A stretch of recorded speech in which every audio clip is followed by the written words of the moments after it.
Hello, everyone. I'm Brenta Blevins, an assistant professor of writing studies and digital studies in the Department of English and Linguistics at the University of Mary Washington. Thanks for joining us in our observation this year of Banned Books Week and the celebration of the freedom to read. I'll be reading a selection from the young adult novel Little Brother by Cory Doctorow, which was originally published in 2008. This book was canceled from a summer common read at a Florida high school because of its supposed celebration of hacker culture, among other content. This is a book I sometimes teach in digital literacy and digital studies classes. The main characters are technologically savvy high school students who challenge and question the surveillance culture in which they live.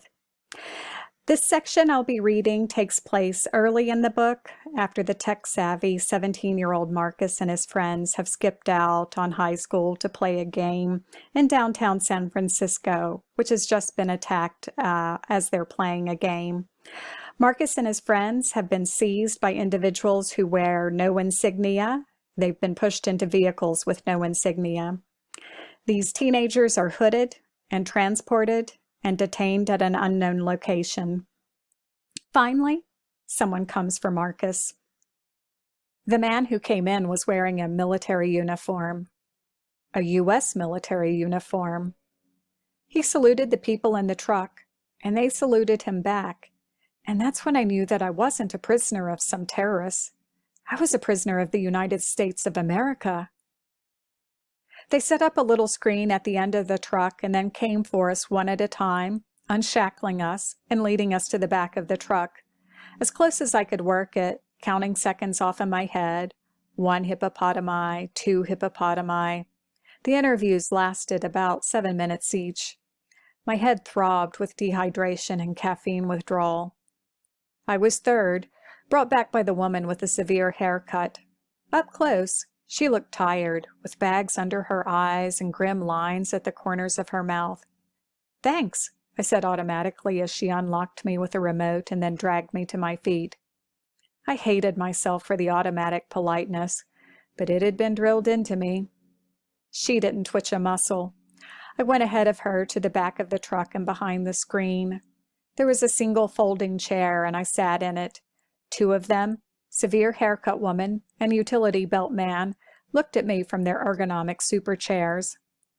They had a little table between them with the contents of my wallet and backpack spread out on it. "Hello, Marcus," severe haircut woman said. "We have some questions for you."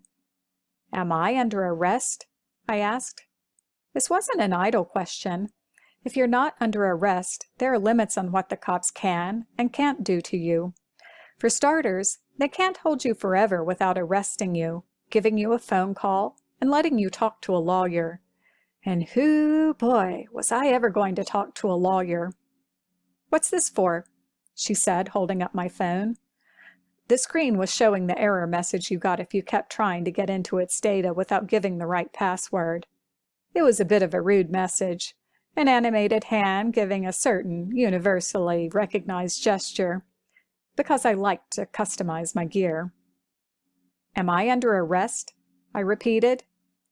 They can't make you answer any questions if you're not under arrest, and when you ask if you're under arrest, they have to answer you. It's the rules. "You're being detained by the Department of Homeland Security," the woman snapped. "Am I under arrest?" "You're going to be more cooperative, Marcus, starting right now." She didn't say, "or else," but it was implied. "I would like to contact an attorney," I said. "I would like to know what I've been charged with. I would like to see some form of identification from both of you." The 2 agents exchanged looks. "I think you should really reconsider your approach to this situation," severe haircut woman said. "I think you should do that right now. We found a number of suspicious devices on your person. We found you and your Confederates near the site of the worst terrorist attack this country has ever seen. Put these 2 facts together, and things don't look very good for you, Marcus. You can cooperate, or you can be very, very sorry. Now what is this for?" "You think I'm a terrorist? I'm 17 years old." "Just the right age. Al-Qaeda loves recruiting impressionable, idealistic kids. We Googled you, you know. You've posted a lot of very ugly stuff on the public internet. I would like to speak to an attorney, I said. Severe haircut lady looked at me like I was a bug. You're under the mistaken impression that you've been picked up by the police for a crime. You need to get past that. You were being detained as a potential enemy combatant by the government of the United States.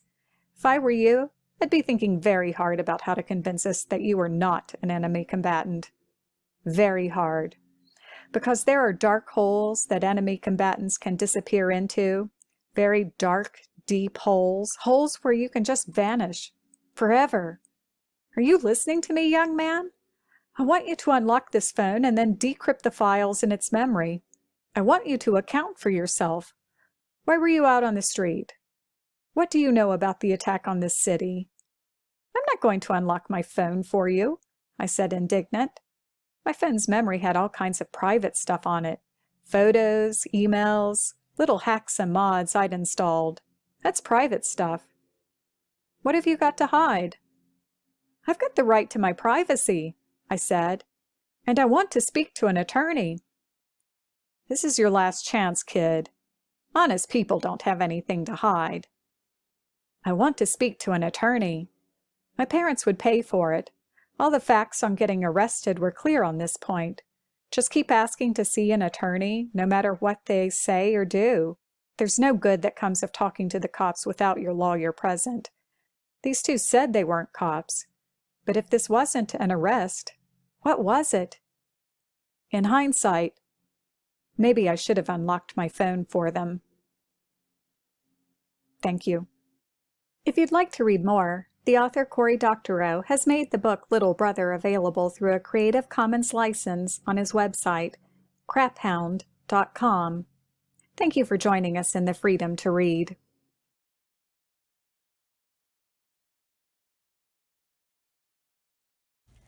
Hello, I'm Dr. Mara Scanlon, Professor of English. Before I started my reading today, I wanted to show you my spectacular banned books mask. Across it you can see the spines of many incredible works of literature, each of which has been banned because somebody feared what its words had to say. For my reading today, I'm going to turn to a different kind of a book, but it was the third most banned book last year. It's called A Day in the Life of Marlon Bundo. I hope you enjoy it. A Day in the Life of Marlon Bundo.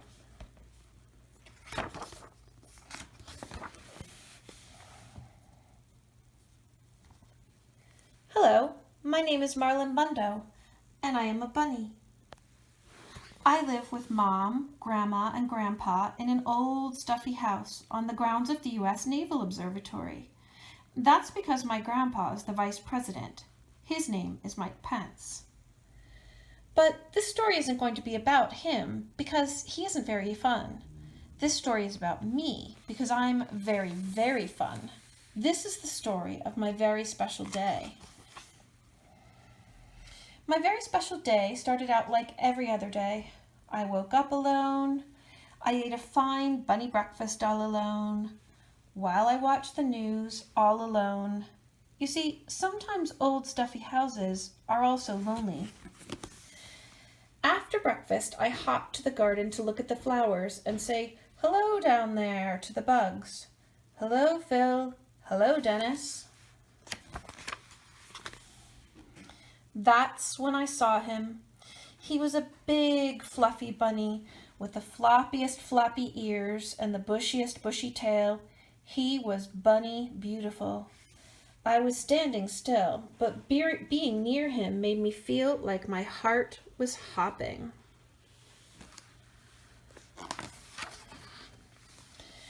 "My name is Marlon," I said, "but my family calls me Lotus. It's short for Bunny of the United States. It's a long story." "My name is Wesley, and my family calls me Wesley," said Wesley. Wesley and I hopped together all over the garden. We hopped over daisies, we hopped over tiny carrots that weren't ready to grow up and be lunches yet. We hopped over Phil and Dennis.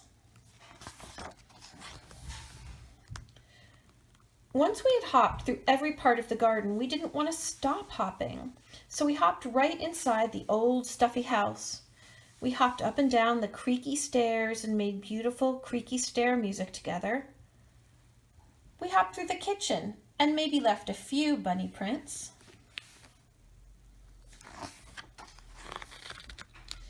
We hopped through very boring meetings with very boring people.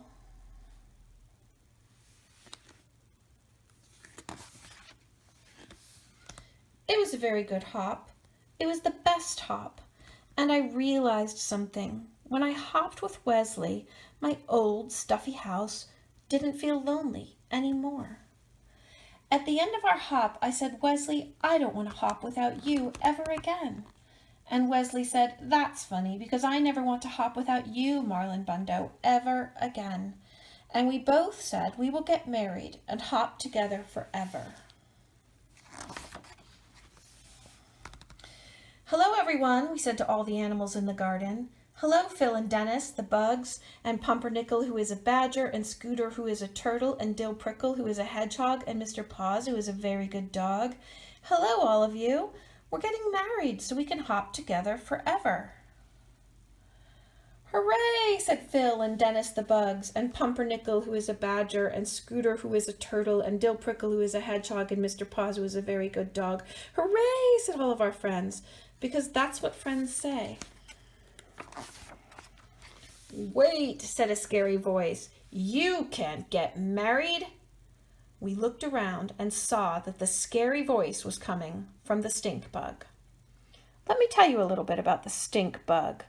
The stink bug was in charge. He was important. None of the other animals could quite work out why he was in charge or how he was important, but he was. And that meant that he made the rules. That meant all the animals listened to him, even though he was, and this is true, very stinky. "Boy bunnies don't marry boy bunnies," said the stink bug. "Boy bunnies have to marry girl bunnies." "But this is the bunny I love," said Wesley. "And this is the bunny I love," said me, Marlon Bundo. Just being next to Wesley made me a little braver. "Too bad," said the stink bug. "I am the stinkiest and I am important. I am the stinkiest and I am in charge. Boy bunnies marry girl bunnies. Girl bunnies marry boy bunnies. This is the way it has always been. You are different, and different is bad." The other animals whispered nervously among themselves. Pumpernickel, who is a badger, came forward. "I'm different too," he said. "I eat my sandwiches crust first." "I'm different too," said Dill Prickle, who is a hedgehog. "I read the ends of books before I read the beginnings, just to make sure they're not too sad for me." "I'm different too," said Mr. Paws, who is a very good dog. "Sometimes I sniff butts, and I don't know why." "Everyone is different, and different is not bad," said Scooter, who is a turtle. "Different is special." "Wait," said Mr. Paws, who is a very good dog and also a very smart dog. "Wait a minute. We get to decide who is in charge. We get to decide who is important. We can vote." And on this very special day, all the animals voted who they wanted to have in charge. They chose not the stink bug. "Hooray," said me, Marlon Bundo. "Hooray," said Wesley. "Hooray," said all of our friends, because that is what friends say.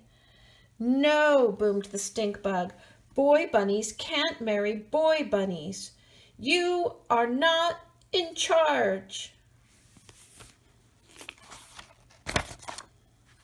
So Wesley and I got married. We had 2 handsome groom otters named Muffins and Cubby, and a flower mouse named Hiccup. We ate and drank and danced the hokey pokey. Dill Prickle was especially good.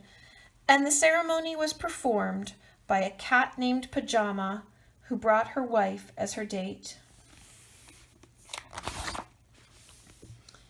After we ate and drank and danced, we went home together. "We have to get some sleep, Marlon. Tomorrow is our bunny moon. Because it doesn't matter if you love a girl bunny or a boy bunny or eat your sandwich backward or forward." Stink bugs are temporary. Love is forever. The end.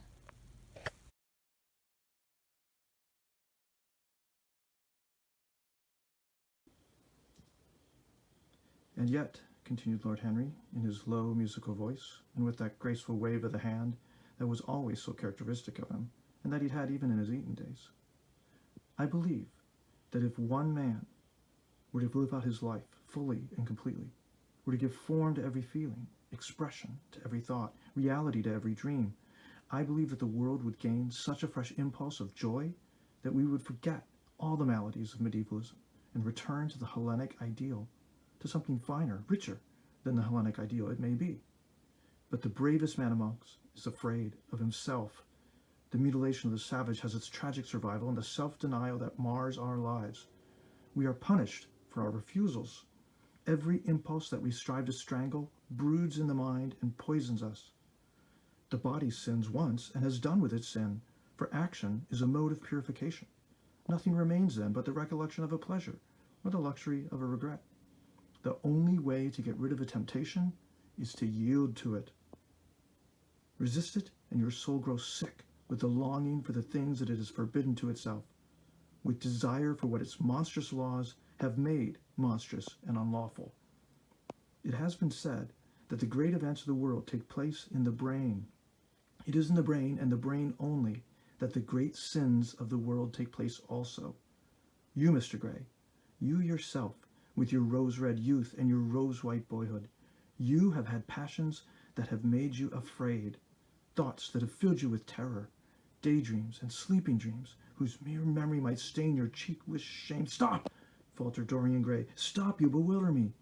I don't know what to say. There is some answer to you, but I cannot find it. Don't speak. Let me think, or rather, let me try not to think. For nearly 10 minutes he stood there, motionless, with parted lips and eyes strangely bright. He was dimly conscious that entirely fresh influences were at work within him, yet they seemed to him to have come really from himself. The few words that Basil's friend had said to him, words spoken by chance no doubt, and with willful paradox in them, had touched some secret chord that had never been touched before, and he felt now that he was vibrating and throbbing to curious pulses. Yes, there had been things in his boyhood that he had not understood. He understood them now. Life suddenly became fiery colored to him. It seemed to him that he'd been walking in fire. Why had he not known it? Yes, Mr. Gray, the gods have been good to you, but what the gods give, they quickly take away. You have only a few years in which to live really, perfectly, and fully. When your youth goes, your beauty will go with it, and then you will suddenly discover that there are no triumphs left for you, and have to content yourself with those mean triumphs that the memory of your past will make more bitter than defeats. Every month as it wanes brings you nearer to something dreadful. Time is jealous of you and wars against your lilies and your roses. You will become sallow and hollow-cheeked and dull-eyed. You will suffer horribly. Realize your youth while you have it. Don't squander the gold of your days listening to the tedious, trying to improve the hopeless failure, or giving away your life to the ignorant, the common, and the vulgar. These are the sickly aims, the false ideals of our age. Live the wonderful life that is in you. Let nothing be lost upon you. Be always searching for new sensations. Be afraid of nothing. A new hedonism, that is what our century wants. You might be its visible symbol. With your personality, there is nothing you could not do. The world belongs to you for a season. The moment I met you, I saw that you were quite unconscious of what you really are, of what you really might be. There was so much in you that charmed me that I felt I must tell you something about yourself. I thought, how tragic would it be if you were wasted? For there is such little time that your youth will last, such little time. The common hill flowers wither, but they bloom again. The laburnum will be as yellow next June as it is now. In a month, there will be purple stars in the clematis. Year after year, the green night of its leaves will hold its purple stars. But we never get back our youth. The pulse of joy that beats in us at 20 becomes sluggish. Our limbs fail. Our senses rot. We degenerate into hideous puppets haunted by the memory of the passions of which we were too much afraid, and the exquisite temptations that we had not the courage to yield to. Youth, youth, there is absolutely nothing in the world but youth. Dorian Gray listened, open-eyed and wondering.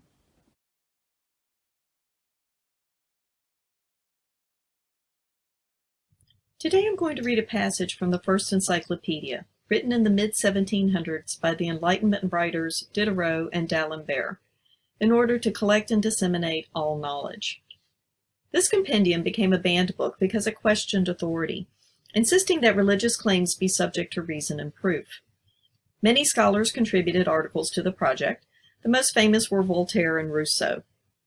Some writers were jailed due to the controversial nature of their articles, and some publishers even refused to publish certain scandalous articles.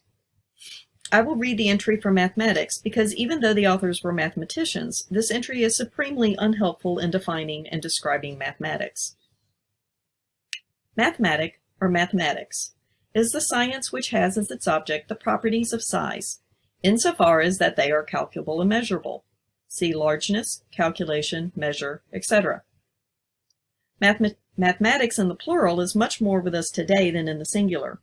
One does not say the mathematic, but mathematics. The most common opinion derives the word mathematic from a Greek word which means science. In effect, they indicate that mathematics can be seen as the most perfect science since it contains only the knowledge that is granted to us by our own natural intellect. We say by our natural intellect so as not to confuse it with the truth of faith and theological dogma. See faith and theology. Others give the word mathematic another origin which we shall not pursue, and one that can be found in the History of Mathematics of Monsieur Montucla, pages 2 and 3. In the end, it does not matter which origin we give to this word, as long as one has the correct idea what is mathematics. Furthermore, this idea is contained in the definition that we have given, and this definition will be further clarified. Mathematics is divided into two classes. The first is called pure mathematics and considers the properties of magnitude in an abstract way, since the point of view of magnitude is either calculable or measurable. In the first case, it is represented by numbers. In the second, by area. In the former case, pure mathematics is called arithmetic, and in the latter, geometry. See the words arithmetic and geometry. The second class is called mixed mathematics. It has as an aim the properties of objects of concrete size, that is to say of the magnitude as seen in certain bodies or particular subjects. See concrete. Counted among mixed mathematics are mechanics, optics, astronomy, geography, chronology, military architecture, hydrostatics, hydraulics, hydrography or navigation, etc. See these words. See as well the map of the system of human knowledge which is at the beginning of this work, immediately following the preliminary discourse. All of the divisions involving mathematics are detailed, which avoids us having to repeat them here. There are a number of courses on mathematics. The best is that of Monsieur Wolf, which is in 5 volumes in quarto. However, it is not without its faults. See courses and elements of the sciences. In regards to the history of this science, we have presently all that we could possibly desire on this subject, since the publication of the work in 2 volumes by Monsieur Montucla, in quarto, under the title of the History of Mathematics, which covers until the end of the 17th century. As to the utility of mathematics, see the different articles already quoted, and especially the article Geometry and Geometer. We will only add here that if a number of writers had wanted to object to the utility of mathematics, so well proved by the preface of the History of the Academy of Sciences, there have been others who have sought objects of a frivolous or ridiculous nature in these sciences. One may refer to a small detail in the History of Mathematics of Monsieur Montucla, Volume 1, page 37 and 38. This reminds me of a characteristic of a surgeon, who, wishing to prove the necessity that surgeons should be educated, says that a surgeon who has not studied rhetoric is not in a position to persuade a patient to allow himself to be bled when it is necessary. We will not continue any further on these different subjects of mathematics, so as not to repeat what has already been said, or what we will say elsewhere. See also the article Mathematical Physics. Different branches of mathematics that divides them still further into speculative and practical. See geometry, astronomy, etc. This ends my reading. Thank you for your attention.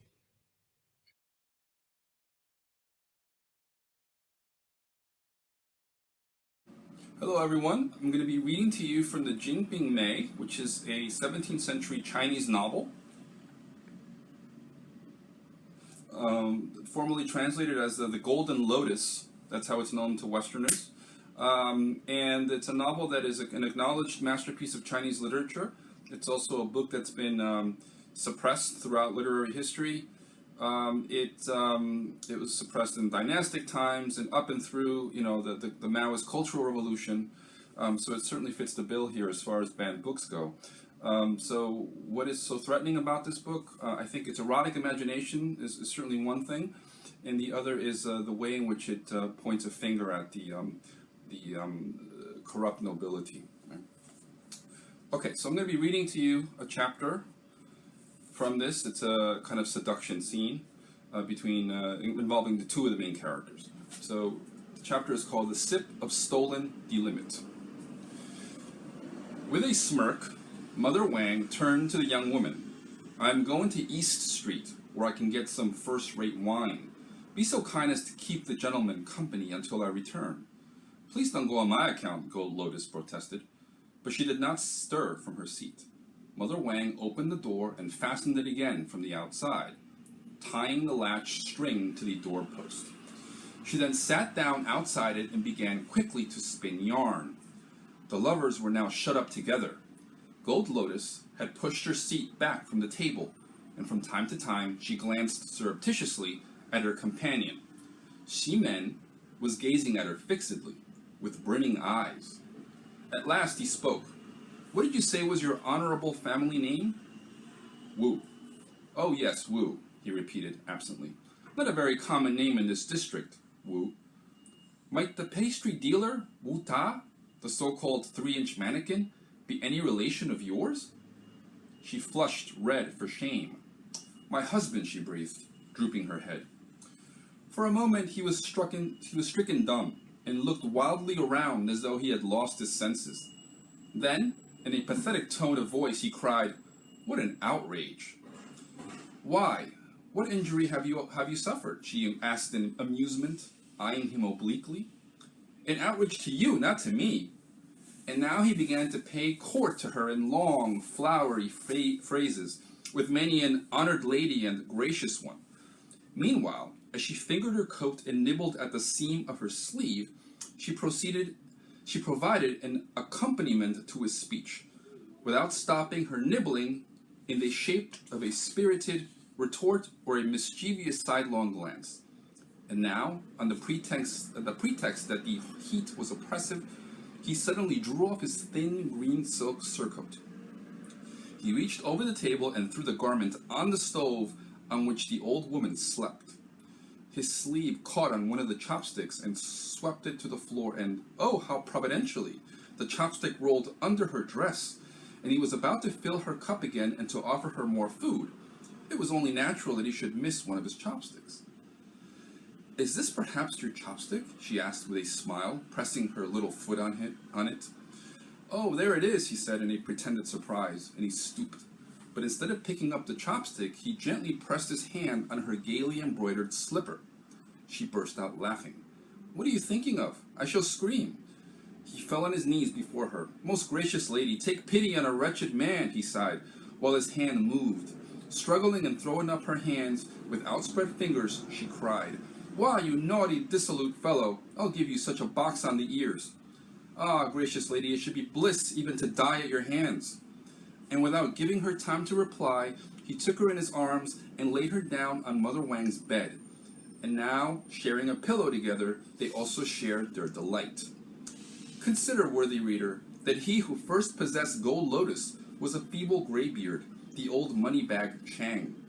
Now this feeble gray beard, always with a drop on his nose, and his diet of bean flour gruel, what sort of pleasure could he afford her? Then came the 3-inch mannequin. The extent of his powers may be left to the imagination. If now she encounters shemen, one long familiar with the play of the moon and the winds, a strong and upstanding lover, must she not at last experience satisfaction? Breast to breast, two mandarin ducks in love, tumbling merrily about in the water, head to head, a tender phoenix pair, busy and gay, building their nest of twigs. She fastened her red lips upon his cheek, he firmly clasping her upturned head. Now the two golden clasps have fallen from her tresses, and the black cloud of her hair lies outspread over the pillow.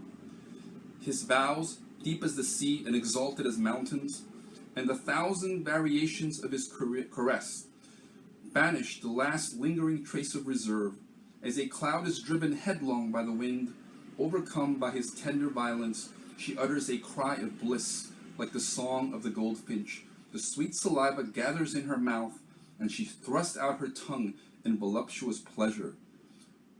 Through all the veins and arteries of her willow-lithe body heavily pulses the brimming, resistless tide of delight.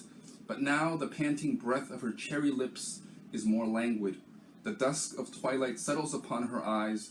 Her skin is agleam with 100 fragrant pearls. Her smooth bosom rises and falls like hurrying waves. Now, all the sweetness of stolen love consumed, two lovers have completed their mating.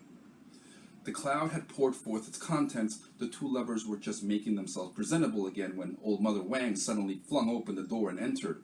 She clasped hands as though in amazement, crying, "Hi, hi, here's a pretty business," and turning to go Lotus, where she stood in confusion. "I asked you here to sew, not to go whoring. The best thing I can do is to go straight to your husband and tell him the truth, for hell reproach me all the more if he discovers it behind my back." And she turned as if to go, but gold Lotus, red with shame, held her fast by the coat. "Adoptive mother, have pity," she pleaded softly. "On one occasion only, from this day you must meet Master Shemen in secret whenever he wishes. Whether I call you early in the morning or late at night, you must come. In that case, I will be silent. Otherwise, I shall tell your husband everything." Gold Lotus could not speak for shame. "Well, what about it? Answer quickly, please," the old woman insisted. "I promise," came the hardly audible reply. Now the old woman turned to Shemen. "Noble gentleman, you have had 10/10 of your desire. Now remember your promise. Otherwise, have no fear, adopted mother, I keep my word." They drank a few more cups of wine, and then Gold Lotus rose and slipped home through the back door. "Tell me, have I done well, Mother Wang?" asked Shemen. "Excellently. I am deeply indebted." "And is she well versed in the art of love?" "Oh, she is a very daughter of delight. There is no describing it." "Then don't forget the reward you promised. I shall send it to you as soon as I get home." The old woman laughingly quoted the lines. "The eye already sees the conquering banners wave.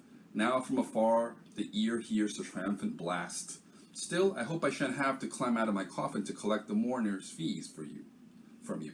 Well, on the very next morning, she was able to pocket her 10 shining pieces of silver. Shemen brought them in person. It is an old story that money makes people accommodating. Mother Wang's black eyes sparkled with joy when they met the glitter of the snowy metal. Not contenting herself with the most effusive expressions of gratitude, she offered of her own accord to fetch her beautiful neighbor then and there. Shemen thought he beheld an apparition from heaven when Gold Lotus entered the room. Soon they were fondly sitting together, shoulder to shoulder and thigh to thigh. "Did the honorable husband say anything yesterday?" Mother Wang asked casually, as she brought them tea and wine. "He asked if we had finished making your shroud. I said yes, and then I added that I still had to make the slippers and the stockings for your last journey." Shemen took this opportunity to examine his beloved in detail. She seemed to him even more ravishing than before. How delightful as she drank was the red flush upon the white of her cheek, and the 2 ringlets of hair that boldly curled over her temples as though painted there with a brush.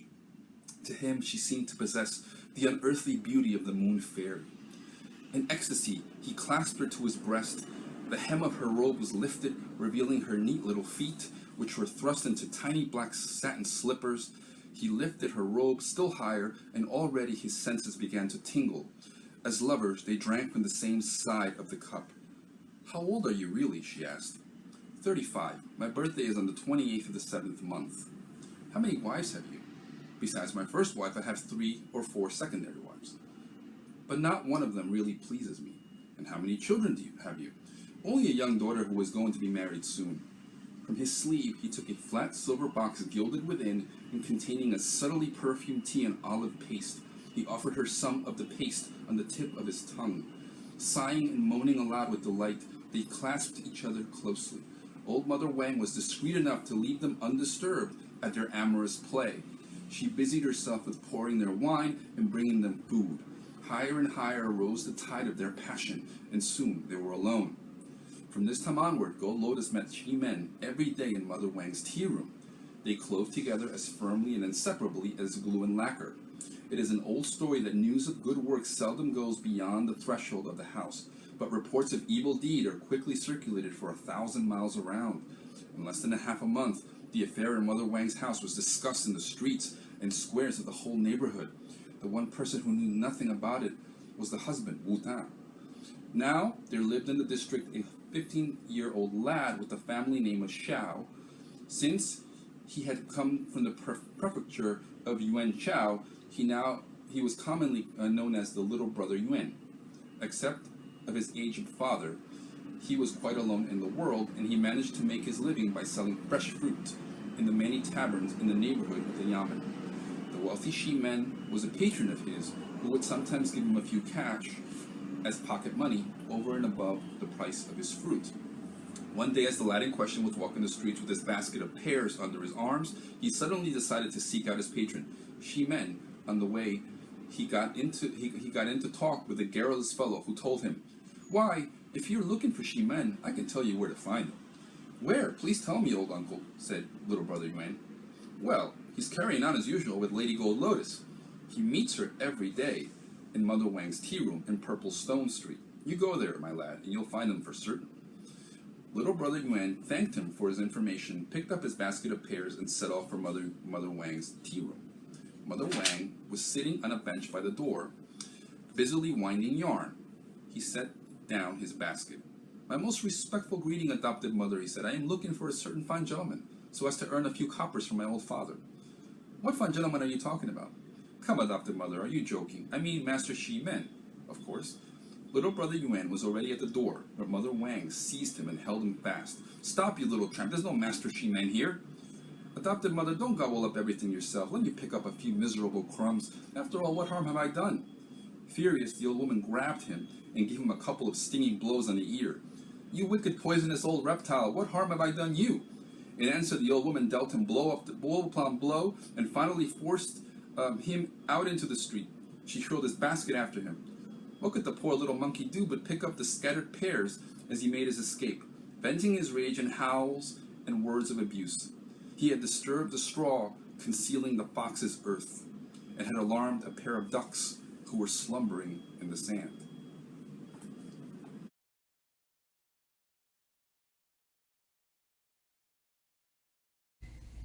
I'm Professor Levy. I teach in the Department of English and Linguistics at the University of Mary Washington.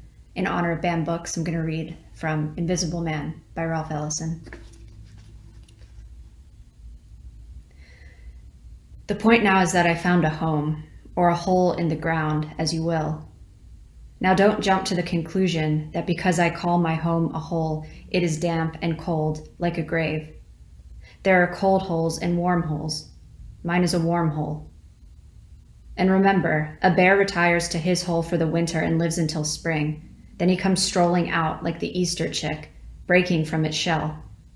I say all this to assure you that it is incorrect to assume that because I'm invisible and live in a hole, I am dead. I am neither dead nor in a state of suspended animation. Call me Jack the Bear, for I am in a state of hibernation. My hole is warm and full of light. Yes, full of light. I doubt if there is a brighter spot in all New York than this hole of mine, and I do not exclude Broadway or the Empire State Building on a photographer's dream night. But that is taking advantage of you. Those two spots are among the darkest of our whole civilization, pardon me, our whole culture, an important distinction I've heard, which might sound like a hoax or a contradiction, but that, by contradiction, I mean is how the world moves. Not like an arrow, but a boomerang. Beware of those who speak of the spiral of history. They are preparing a boomerang. keep a steel helmet handy. I know. I've been boomeranged across my head so much that I now can see the darkness of lightness. And I love light. Perhaps you'll think it's strange that an invisible man should need light, desire light, love light. But maybe it is exactly because I am invisible. Light confirms my reality, gives birth to my form. A beautiful girl once told me of a recurring nightmare in which she lay in the center of a large, dark room and felt her face expand until it filled the whole room, becoming a formless mass while her eyes ran in bilious jelly up the chimney. And so it is with me. Without light, I am not only invisible but formless as well. And to be unaware of one's form is to live a death.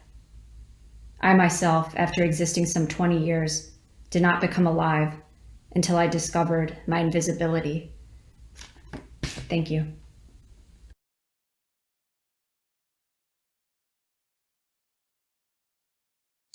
In honor of Banned Books Week, we're looking at some books that have been frequently banned or challenged, and this is the children's book 10,000 Dresses by Marcus Ewart. Every night, Bailey dreamed about dresses. A long staircase led to a red Valentine castle. On each stair was a brand new dress, just waiting to be tried out.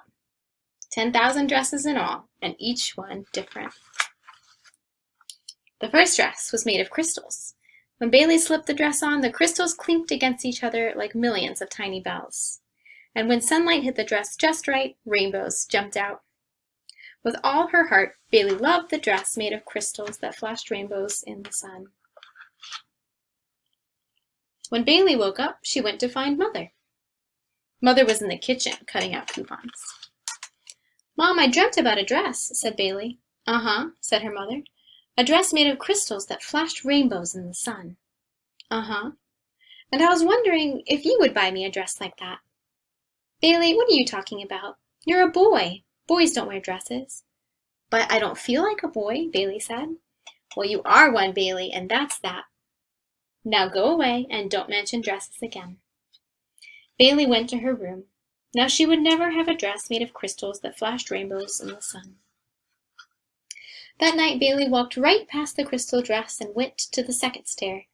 There was a dress made of lilies and roses. When she slipped it on, she saw that the sleeves were made of honeysuckles. Bailey picked a few of the blossoms to taste the little drops of honey. With all her heart, Bailey loved the dress made of lilies and roses with honeysuckle sleeves.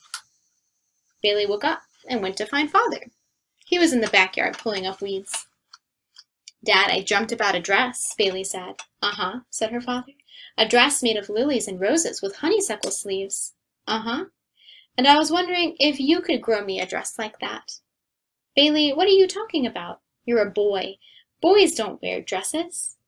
"But I don't feel like a boy," she said. "Well, you are one, Bailey, and that's that. Now go away and don't mention dresses again."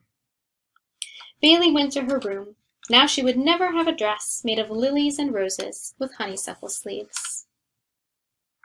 That night Bailey walked right past the crystal dress and the dress made of lilies and roses and went to the third stair. There was a dress made of windows. One window showed the Great Wall of China and another the pyramids. With all her heart, Bailey loved the dress made of windows, which showed the Great Wall of China and the pyramids. Bailey woke up and went to find her brother. He was playing soccer with some kids. "I dreamt about a dress," she told him. "A dress made of windows, which showed the Great Wall of China and the pyramids." "You dream about dresses, Bailey? That's gross. You're a boy." "But," Bailey said. "But nothing. Get out of here before I kick you." Bailey ran and ran. She ran all the way to the end of the block until she came to a house with a big blue porch. An older girl was sitting there with needles and thread and old sheets. "What are you doing?" Bailey asked. "Making dresses," said the big girl. "But it's really hard. Mine all come out looking the same." "Maybe I can help," said Bailey. Bailey told Laurel, the big girl, about the dress made out of windows, which showed the Great Wall of China and the pyramids. "That's awesome," said Laurel. "But how do we make a dress out of windows?" "We use old mirrors instead," said Bailey. Together the girls made 2 new dresses, which were covered with mirrors of all shapes and sizes. These dresses don't show us the Great Wall of China or the pyramids, said Laurel. No, said Bailey, but they do show us ourselves. You're the coolest girl I've ever met, Bailey, said Laurel. Hey, do you think you can dream up any more dresses? Bailey grinned. I think I can dream up 10,000. And that's the end. I'm Dr. Wells in the College of Education, and I hope you've enjoyed reading this book in honor of Banned Books Week.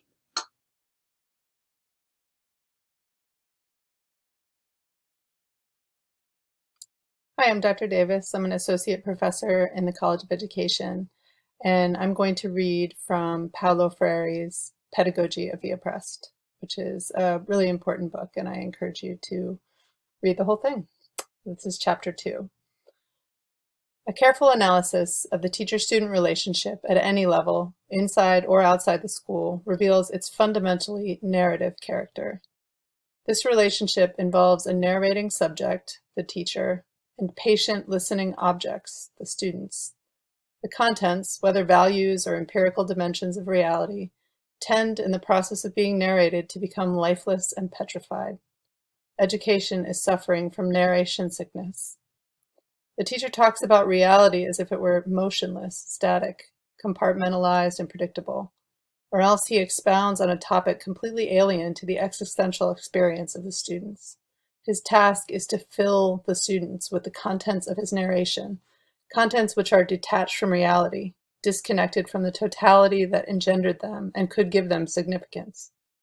Words are emptied of their concreteness and become a hollow, alienated, and alienating verbosity. The outstanding characteristic of this narrative education, then, is the sonority of words, not their transforming power. 4 times 4 is 16. The capital of Para is Belém. The student records, memorizes, and repeats these phrases without perceiving what 4 times 4 really means, or realizing the true significance of capital in the affirmation of the capital of Para is Belém.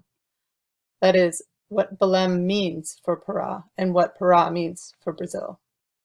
Narration, with the teacher as narrator, leads the students to memorize mechanically the narrated content. Worse yet, it turns them into containers or receptacles to be filled by the teacher.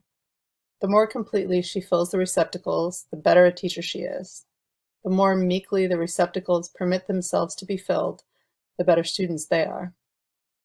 Education thus becomes an act of depositing, in which the students are the depositories and the teacher is the depositor. Instead of communicating, the teacher issues communiques and makes deposits, which the students patiently receive, memorize, and repeat. This is the banking concept of education, in which the scope of action allowed to the students extends only as far as receiving, filing, and storing the deposits. They do, it is true, have the opportunity to become collectors or catalogers of the things they store. But in the last analysis, it is the people themselves who are filed away through the lack of creativity, transformation, and knowledge in this, at best, misguided system. For apart from inquiry, apart from the praxis, individuals cannot be truly human. Knowledge emerges only through invention and reinvention. Through the restless, impatient, continuing, hopeful inquiry human beings pursue in the world, and with each other. In the banking concept of education, knowledge is a gift bestowed by those who consider themselves knowledgeable upon those whom they consider to know nothing, projecting an absolute ignorance unto others. A characteristic of the ideology of oppression negates education and knowledge as processes of inquiry. The teacher presents himself to his students as their necessary opposite. By considering their ignorance absolute, he justifies his own existence. The students, alienated like the slave in the Hegelian dialectic, accept their ignorance as justifying the teacher's existence. But unlike the slave, they never discover that they educate the teacher. The raison d'etre of libertarian education, on the other hand, lies in its drive toward reconciliation. Education must begin with the solution of the teacher-student contradiction, by reconciling the poles of the contradiction so that both are simultaneously teachers and students. This solution is not, nor can it be found in the banking concept. On the contrary, banking education maintains and even stimulates the contradiction through the following attitudes and practices, which mirror oppressive society as a whole. A, the teacher teaches and the students are taught. B, the teacher knows everything and the students know nothing. C, the teacher thinks and the students are thought about. D, the teacher talks and the students listen, meekly. E, the teacher disciplines and the students are disciplined. F, the teacher chooses and enforces his choice and the students comply. G, the teacher acts and the students have the illusion of acting through the action of the teacher. That was 5 minutes, so I should stop, but I'm just going to go to the end of this section. H, the teacher chooses the program content and the students who are not consulted adapt to it. I, the teacher confuses the authority of knowledge with his or her own professional authority, which she and he sets in opposition to the freedom of the students. J, the teacher is the subject of the learning process, while the pupils are mere objects.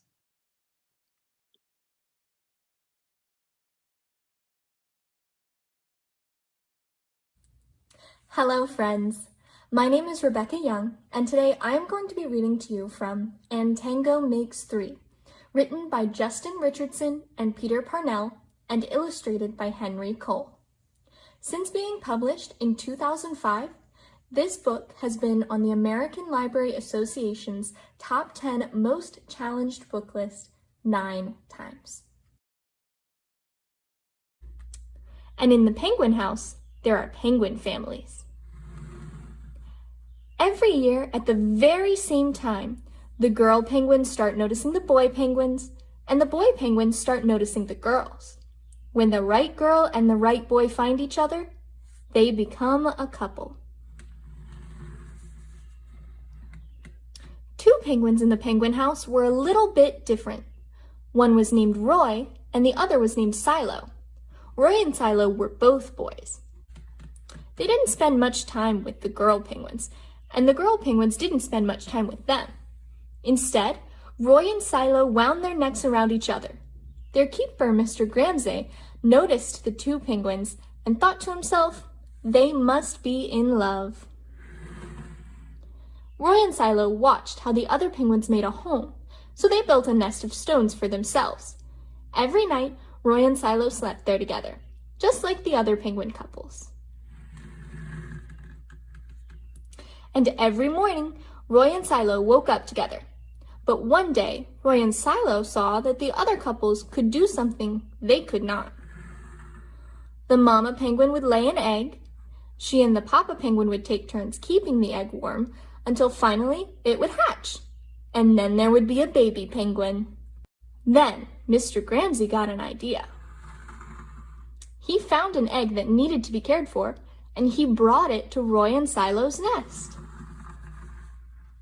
Roy and Silo knew just what to do. They moved the egg to the center of their nest.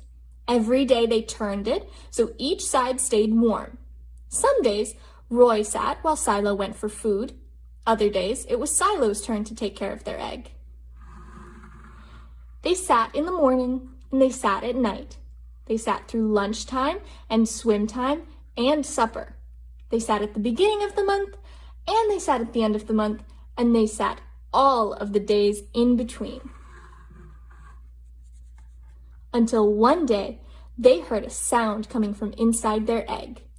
Beep, beep, beep, beep, it said. Roy and Silo called back. Squawk, squawk, beep, beep, answered the egg. Suddenly, a tiny hole appeared in the egg's shell. And then, crack! Out came their very own baby. She had fuzzy white feathers and a funny black beak. Now Roy and Silo were fathers. We'll call her Tango, Mr. Gramsay decided, because it takes 2 to make a tango. Roy and Silo taught Tango how to sing for them when she was hungry. They fed her food from their beaks. They snuggled her in their nest at night. Tango was the very first penguin in the zoo to have 2 daddies. Soon, Tango grew strong enough to leave the nest. Roy and Silo took her for a swim, just like all the other penguin families. And all the children who came to the zoo could see Tango and her 2 fathers playing in the penguin house with the other penguins. Hooray, Roy! Hooray, Silo! Welcome, Tango! They cheered. At night, the 3 penguins returned to their nest. There they snuggled together and, like all the other penguins in the penguin house, and all the other animals in the zoo, and all the other families in the big city around them, they went to sleep.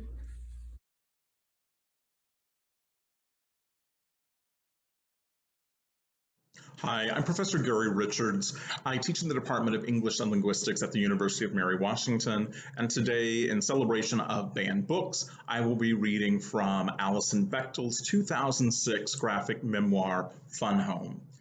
Here she is discussing her father's love of flowers. I have suggested that my father killed himself, but it's just as accurate to say that he died gardening. He had been clearing brush from the yard of an old farmhouse he was planning to restore, and had just crossed Route 150 to toss an armload over the bank. The truck driver described my father as jumping backward into the road, quote, as if he saw a snake, unquote. And who knows, perhaps he did. Of all his domestic inclinations, my father's decided bent for gardening was the most redolent to me of that other, more deeply disturbing bent. What kind of man but a sissy could possibly love flowers this ardently?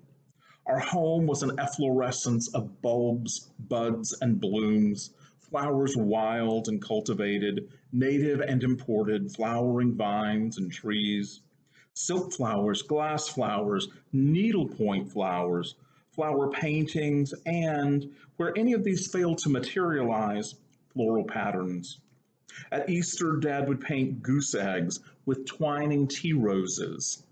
During the ensuing hunt, we would be sure to find a yellow egg in a thatch of daffodils, a lavender egg passing itself off as a crocus, and nestled in the crabapple tree, a pink egg, the precise shade of the blossoms that would soon burst forth there.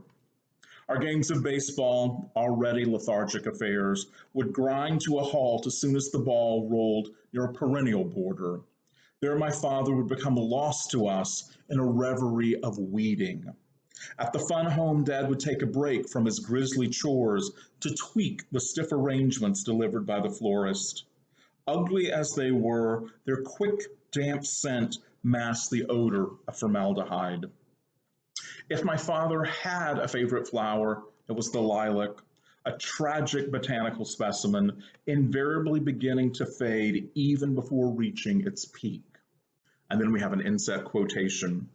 We stopped for a moment by the fence. Lilac time was nearly over. Some of the trees still thrust aloft in tall purple chandeliers, their tiny balls of blossom. But in many places among their foliage, where only a week before they had still been breaking in waves of fragrant foam, these were now spent and shriveled and discolored, a hollow scum, dry and scentless.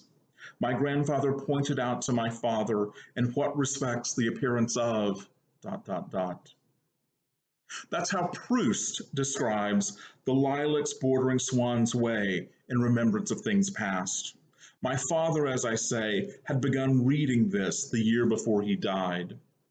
After the lilac passage, Proust describes Swan's Garden in a feat of both literary and horticultural virtuosity that climaxes in the narrator's rapturous communion with the pink blossoms of the hawthorn hedge.